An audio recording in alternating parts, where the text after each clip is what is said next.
95 ہے جو ایک طویل آیت کا ٹکڑا ہے، دوسری طرف پوری سورت انعام ایک ہی مرتبہ نازل ہوئی۔ ابن کثیر 122 قرآن کریم کو یکبارگی نازل کرنے کے بجائے تھوڑا تھوڑا کر کے کیوں نازل کیا گیا؟ یہ سوال خود مشرکین عرب نے حضرت صلی اللہ علیہ وسلم سے کیا تھا۔ باری تعالیٰ نے اس سوال کا جواب خود ان الفاظ میں دیا۔ ترجمہ: اور کافروں نے کہا کہ اب پر قرآن ایک ہی دفعہ کیوں نہیں نازل ہو گیا؟ اسی طرح ہم نے قرآن کو تدریجاً اتارا ہے تاکہ ہم اب صلی اللہ علیہ وسلم کے دل کو مطمئن کر دیں، اور ہم نے اس کو رفتہ رفتہ پڑھا ہے، اور وہ کوئی بات اب کے پاس نہیں لائیں گے مگر ہم اب صلی اللہ علیہ وسلم کے پاس حق لائیں گے اور اس کی عمدہ تفسیر پیش کریں گے۔ الفرقان 32 سے 33 امام رازی نے اس آیت کی تفسیر میں قرآن کریم کی تدریجی نزول کی جو حکمتیں بیان فرمائی ہیں، یہاں ان کا خلاصہ سمجھ لینا کافی ہے۔ وہ فرماتے ہیں کہ ایک حضرت صلی اللہ علیہ وسلم امتھے لکھتے پڑھتے نہیں تھے، اس لیے اگر سارا قرآن ایک مرتبہ نازل ہو گیا ہوتا تو اس کا یاد رکھنا اور ضبط کرنا دشوار ہوتا۔ اس کے برخلاف حضرت موسیٰ علیہ السلام لکھنا پڑھنا جانتے تھے، اس لیے ان پر تورات ایک ہی مرتبہ نازل کر دی گئی۔ اگر پورا قرآن ایک دفعہ نازل ہو جاتا تو تمام احکام کی پابندی فوراً لازم ہو جاتی، اور یہ اس حکیمانہ تدریج کے خلاف ہوتا جو شریعت محمدی صلی اللہ علیہ وسلم میں ملحوظ رہی۔ 3 حضرت صلی اللہ علیہ وسلم اپنی قوم کی طرف سے ہر روز نئی اذیت برداشت کرنی پڑتی تھی۔ جبرائیل علیہ السلام کا بار بار قرآن کریم لے کر آنا ان اذیتوں کے مقابلے کو آسان بنا دیتا تھا، اور اب صلی اللہ علیہ وسلم کی تقویت قلب کا سبب بنتا تھا۔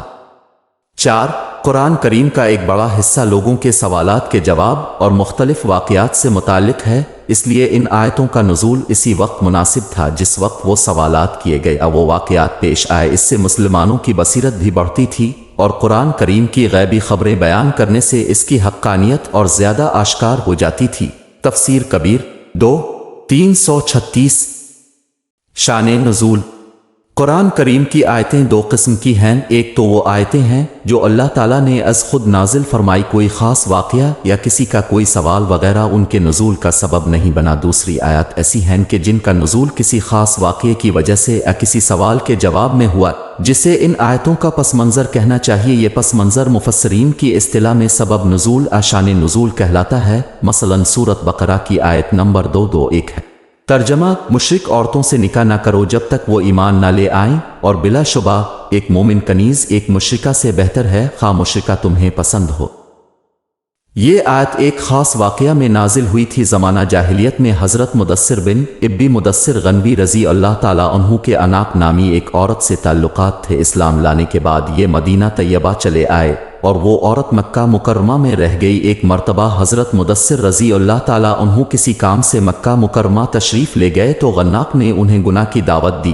حضرت مدثر رضی اللہ تعالیٰ عنہ نے صاف انکار کر کے فرمایا کہ اسلام میرے اور تمہارے درمیان حائل ہو چکا ہے، لیکن اگر تم چاہو تو میں حضرت صلی اللہ علیہ وسلم سے اجازت کے بعد تم سے نکاح کر سکتا ہوں۔ مدینہ طیبہ شریف تشریف لا کر حضرت مدثر رضی اللہ تعالیٰ عنہ نے اب صلی اللہ علیہ وسلم سے نکاح کی اجازت چاہی اور اپنی پسندیدگی کا اظہار کیا۔ اس پر یہ آیت نازل ہوئی اور اس نے مشرک عورتوں سے نکاح کی ممانعت کر دی۔ اسباب النزول للواحدی صفحہ 38۔ یہ واقعہ مذکورہ بالا آیت کی شان نزول سبب نزول ہے۔ قرآن کریم کی تفسیر میں شان نزول نہایت اہمیت کا حامل ہے۔ بہت سی آیتوں کا مفہوم اس وقت تک صحیح طور سے سمجھ میں نہیں آ سکتا جب تک ان کا شان نزول معلوم نہ ہو۔ قرآن کریم کے ساتھ حروف اور قرأت اللہ تعالیٰ نے قرآن کریم کی تلاوت میں آسانی پیدا کرنے کے لیے امت محمدی صلی اللہ علیہ وسلم اور صحابہ علیہ السلام کو ایک سہولت یہ عطا فرمائی ہے کہ اس کے الفاظ کو مختصر طریقوں سے پڑھنے کی اجازت دی ہے، کیونکہ بعض اوقات کسی شخص سے کوئی ایک طریقے سے نہیں پڑھا جاتا تو اسے دوسرے طریقے سے پڑھ سکتا ہے۔ صحیح مسلم کی ایک حدیث میں ہے کہ حضرت صلی اللہ علیہ وسلم ایک مرتبہ بنو غفار کے طلب کے پاس تشریف فرما تھے کہ حضرت جبرائیل علیہ السلام آ گئے اور انہوں نے فرمایا کہ اللہ تعالیٰ نے اب صلی اللہ علیہ وسلم کو حکم دیا ہے کہ اب صلی اللہ علیہ وسلم اپنی امت کو حکم دیں کہ وہ قرآن کو ایک ہی حرف میں پڑھیں۔ اب صلی اللہ علیہ وسلم نے فرمایا کہ میں اللہ سے اس کی معافی اور مغفرت طلب کرتا ہوں، میری امت میں اس کی طاقت نہیں ہے۔ پھر جبرائیل علیہ السلام دوبارہ اب صلی اللہ علیہ وسلم کے پاس آئے اور فرمایا کہ اللہ تعالیٰ نے اب صلی اللہ علیہ وسلم کو حکم دیا ہے کہ اب صلی اللہ علیہ وسلم کی امت قرآن کریم کو 2 حرفوں پر پڑھے۔ اب صلی اللہ علیہ وسلم نے فرمایا کہ میں اللہ تعالیٰ سے معافی اور مغفرت مانگتا ہوں، میری امت میں اس کی بھی طاقت نہیں ہے۔ پھر وہ تیسری بار آئے اور فرمایا کہ اللہ تعالیٰ نے اب صلی اللہ علیہ وسلم کو حکم دیا ہے کہ اب صلی اللہ علیہ وسلم کی امت قرآن کریم کو 3 حروف پر پڑھے۔ اب صلی اللہ علیہ وسلم نے پھر فرمایا کہ میں اللہ تعالیٰ سے معافی اور مغفرت چاہتا ہوں، میری امت میں اس کی بھی طاقت نہیں۔ پھر وہ چوتھی بار آئے اور فرمایا کہ اللہ تعالیٰ نے اب صلی اللہ علیہ وسلم کو حکم دیا ہے کہ اب صلی اللہ علیہ وسلم کی امت قرآن کو 7 حروف پر پڑھے، پس وہ ان میں سے جس حرف پر پڑھیں گے ان کی قرات درست ہوگی۔ بحوالہ مناہل العرفان 133 7 حروف سے مراد 7 9 عطیت ہے۔ چنانچہ ایک اور حدیث میں حضرت صلی اللہ علیہ وسلم کا ارشاد ہے، ترجمہ و یہ قرآن 7 حروف پر نازل کیا گیا ہے، پس ان میں سے جو تمہارے لیے آسان ہو اس طریقے سے پڑھ لو۔ صحیح بخاری ما القسطلانی 7 453۔ حضرت صلی اللہ علیہ وسلم کے اس ارشاد میں 7 حروف سے کیا مراد ہے؟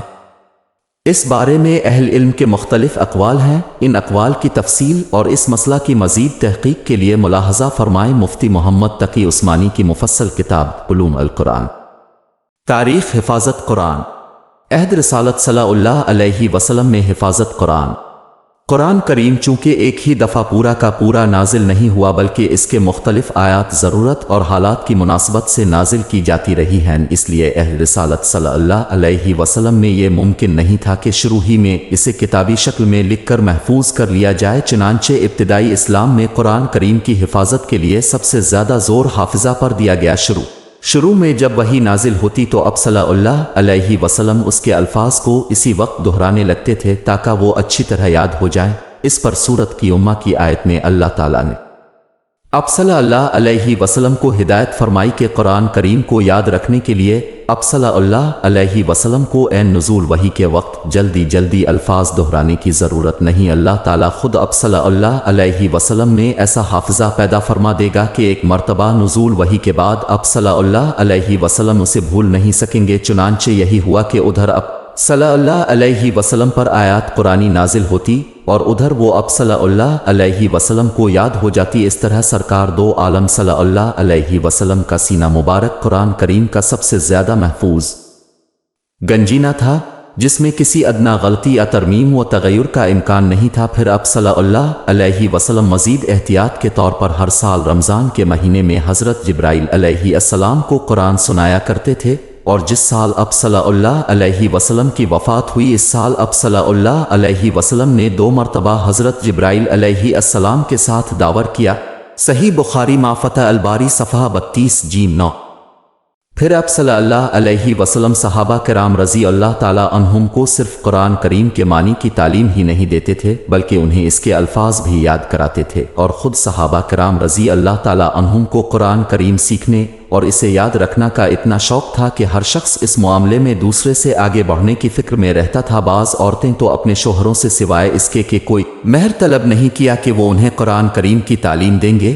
سینکڑوں صحابہ رضی اللہ تعالیٰ عنہم نے اپنے آپ کو ہر غم سوا سے آزاد کر کے اپنی زندگی اس کام کے لیے وقف کر دی تھی۔ وہ قرآن کریم کو نہ صرف یاد کرتے بلکہ راتوں کو نماز میں اسے دہراتے رہتے تھے۔ حضرت عبادہ بن صامت رضی اللہ تعالیٰ عنہ فرماتے ہیں کہ جب کوئی شخص ہجرت کر کے مکہ مکرمہ سے مدینہ طیبہ آتا تو اب صلی اللہ علیہ وسلم اسے ہم انصاریوں میں سے کسی کے حوالے فرما دیتے تاکہ وہ اسے قرآن سکھائے، اور مسجد نبوی صلی اللہ علیہ وسلم میں قرآن سیکھنے سکھانے والوں کی آوازوں کا اتنا شور ہونے لگا کہ رسول اللہ صلی اللہ علیہ وسلم کو یہ تاکید فرمانی پڑی کہ اپنی آوازیں پست کرو تاکہ کوئی مغالطہ پیش نہ آئے۔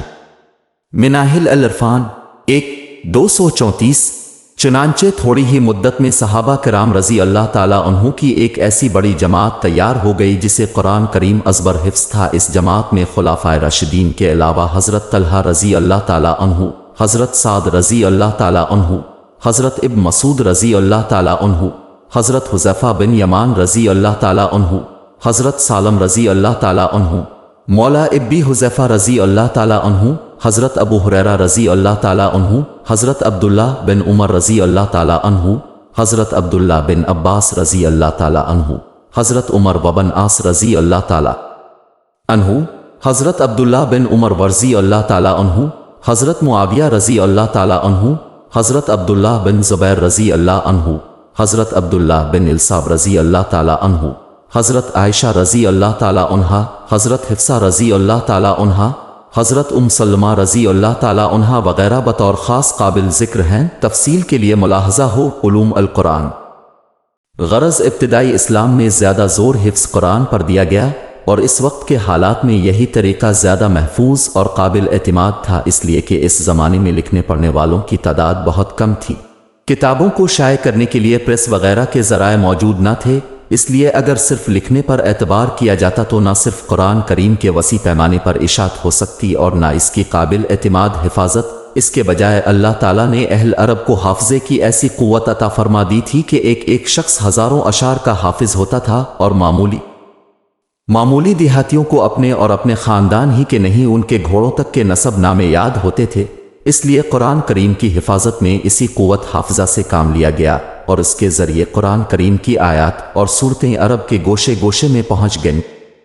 کتابت وحی قرآن کریم کو حفظ کرانے کے علاوہ حضرت صلی اللہ علیہ وسلم نے قرآن کریم کو لکھوانے کا بھی خاص اہتمام فرمایا۔ حضرت زید بن ثابت رضی اللہ تعالیٰ عنہ فرماتے ہیں کہ میں اب صلی اللہ علیہ وسلم کے لیے وحی کی کتابت کرتا تھا۔ جب اب صلی اللہ علیہ وسلم پر وحی نازل ہوتی تو اب صلی اللہ علیہ وسلم کو سخت گرمی لگتی، اور اب صلی اللہ علیہ وسلم کے جسم اطہر پر پسینہ کے قطرے موتیوں کی طرح ڈھلکنے لگتے تھے۔ پھر جب اب صلی اللہ علیہ وسلم سے یہ کیفیت ختم ہو جاتی تو میں موڈے کی کوئی ہڈی یا کسی اور چیز کا ٹکڑا لے کر خدمت میں حاضر ہوتا، اب لکھواتے رہتے اور میں لکھتا جاتا، یہاں تک کہ جب میں لکھ کر فارغ ہوتا تو قرآن کی نقل کرنے کے بوجھ سے مجھے یوں محسوس ہوتا تھا جیسے میری ٹانگ ٹوٹنے والی ہے اور میں کبھی چل نہیں سکوں گا۔ بہرحال جب میں فارغ ہوتا تو آپ صلی اللہ علیہ وسلم فرماتے پڑھو، میں پڑھ کر سناتا، اگر اس میں کوئی فرد گزاشت ہوتی تو آپ صلی اللہ علیہ وسلم اس کی اصلاح فرما دیتے اور پھر اسے لوگوں کے سامنے لے آتے۔ مجمع الزوائد 156 حوالہ طبرانی۔ حضرت زید بن ثابت رضی اللہ تعالیٰ عنہ کے علاوہ اور بھی بہت سے صحابہ رضی اللہ تعالیٰ عنہم کتابت وحی کے فرائض انجام دیتے تھے، جن میں خلفائے راشدین رضی اللہ تعالیٰ عنہ، حضرت ابی بن کعب رضی اللہ تعالیٰ عنہ، حضرت زبیر بن عوام رضی اللہ تعالیٰ عنہ، حضرت معاویہ رضی اللہ تعالیٰ عنہ، حضرت مغیرہ بن شعبہ رضی اللہ تعالیٰ عنہ، حضرت خالد بن ولید رضی اللہ تعالیٰ عنہ، حضرت ثابت بن قیس رضی اللہ تعالیٰ عنہ، حضرت ابن بن سعید رضی اللہ تعالیٰ عنہ وغیرہ بطور خاص قابل ذکر ہیں۔ تفصیل کے لیے دیکھیے فتح الباری 9:18 اور زاد المعاد 1:30۔ حضرت عثمان رضی اللہ تعالیٰ فرماتے ہیں کہ حضرت صلی اللہ علیہ وسلم کا معمول یہ تھا کہ جب قرآن کریم کا کوئی حصہ نازل ہوتا تو آپ صلی اللہ علیہ وسلم کا تب وحی کو یہ ہدایت بھی فرما دیتے تھے کہ اسے فلاں صورت میں فلاں فلاں آیت کے بعد لکھا جائے۔ فتح الباری 9:18 سے۔ اس زمانے میں چونکہ عرب میں کاغذ نایاب تھا، اس لیے یہ قرآنی آیت زیادہ تر پتھر کی سلوہے، چمڑے کے پارچوں، کھجور کی شاخوں، بانس کے ٹکڑوں، درخت کے پتوں اور جانوروں کی ہڈیوں پر لکھی جاتی تھی۔ البتہ کبھی کبھی کاغذ کے ٹکڑے بھی استعمال کیے گئے ہیں۔ الفاظل 9:11۔ اس طرح عہد رسالت صلی اللہ علیہ وسلم میں قرآن کریم کا ایک نسخہ تو وہ تھا جو حضرت صلی اللہ علیہ وسلم نے اپنی نگرانی میں لکھوایا تھا، اگرچہ وہ مرتب کتاب کی شکل میں نہیں تھا بلکہ متفرق پارچوں کی شکل میں تھا۔ اس کے ساتھ ہی بعض صحابہ کرام رضی اللہ تعالیٰ عنہ بھی اپنی یادداشت کے ذریعے آیات قرآنی اپنے پاس لکھ لیتے تھے، اور یہ سلسلہ اسلام کی ابتدائی عہد سے جاری تھا۔ چنانچہ حضرت عمر رضی اللہ تعالیٰ عنہ کے اسلام لانے سے پہلے ہی ان کی بہن اور بہنوئی کے ایک صحیفہ میں آیات قرآنی لکھی ہوئی تھیں۔ سیرت ابن حشام۔ حضرت ابوبکر رضی اللہ تعالیٰ عنہ کے عہد میں جمع قرآن، لیکن حضرت صلی اللہ علیہ وسلم کے زمانے میں قرآن کریم کے جتنے نسخے لکھے گئے تھے ان کی کیفیت یہ تھی کہ تو وہ متفرق اشیاء پر لکھے ہوئے تھے، کوئی آیت چمڑے پر، کوئی درخت کے پتے پر، کوئی ہڈی پر، وہ مکمل نسخے نہیں تھے۔ کسی صحابی کے پاس ایک سورت لکھی ہوتی تھی، کسی کے پاس 5-10 سورتیں اور کسی کے پاس صرف چند آیات، اور بعض صحابہ کے پاس آیات کے